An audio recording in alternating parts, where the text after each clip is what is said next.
Well, California was once the greatest place in the world. It had the best quality of life on planet Earth. And now the state is regressing to really a state before the Industrial Revolution. Wildfires are ravaging it right now, and that's happening partly thanks to the decayed infrastructure of the utility giant PG&E, Pacific Gas and Electric. In an effort to stop wildfires, PG&E has been cutting off power to millions of people. The company can't keep the lights on or keep track of the quality of its infrastructure, but is very good at impressing California's left-wing politicians. The company keeps, by contrast, precise data on the skin color of its employees and how many of their supplies come from diverse or LGBTQ suppliers. It has made big donations to Gavin Newsom's gubernatorial campaign.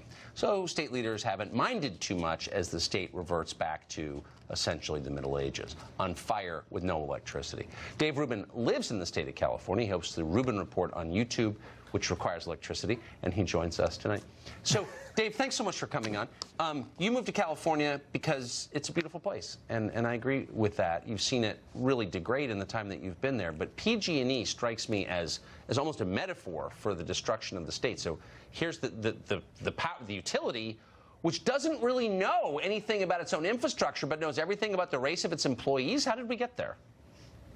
It's just unbelievable. Look, I've been in L.A. I'm in L.A. right now. I live about a minute away from one of the big fires that's still going. I have friends that are evacuated. Los Angeles, putting politics aside, in Southern California, might be the most beautiful part of the United States. Yes. The problem right now is that everything from academia to public utilities to politics, everything that goes woke, that buys into this ridiculous progressive ideology, that cares about what contractors are LGBT or how many black firemen we have or white this or Asian that, everything that goes that road eventually breaks down. It is not how freedom is supposed to operate. What is supposed to happen, Tucker, imagine if your house was on fire. Would you care what the public utility or what the fire company, what contractor they brought in, what gender or sexuality or any of those things he or she was? I mean, it's just absolutely ridiculous. Who would care? And right now we've got a situation. Of course you wouldn't care, and we've got a situation right now where we're doing preemptive blackouts in this state, which I think is the 11th largest economy in the entire world. We do preemptive blackouts because they don't want to put too much pressure on the grid. I mean, try to imagine the absurdity of what's going on here.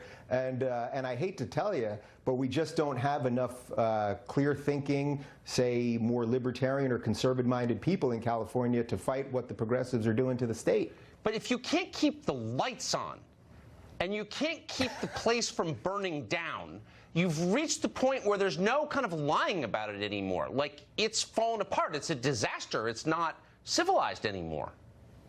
You know what, if I've learned anything by living in California and Los Angeles specifically, it's that no matter what happens, ideology seems to trump rationality. Yes, so in the 6 years that I've been here, the amount of homeless encampments have expanded. Virtually every exit you get off the 405 or the 101, there are now homeless people sitting right there, or actually that have basically built structures at the exits. Now it's like if raising taxes on everybody and supposedly the progressive policies that care about poor people, if these things worked, wouldn't the places that progressive policies were enacted, wouldn't there be less homeless? Wouldn't there be less gun violence? All the things that they talk about. But no, there's always more. This is not a coincidence. These policies don't work.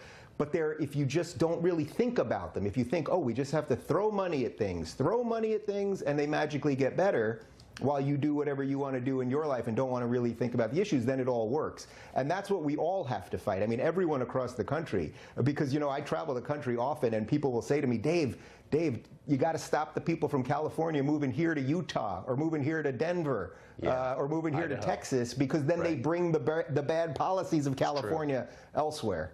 Build a wall. But, you know, walls are not just for our exterior borders, but that's just, you know, something to think about.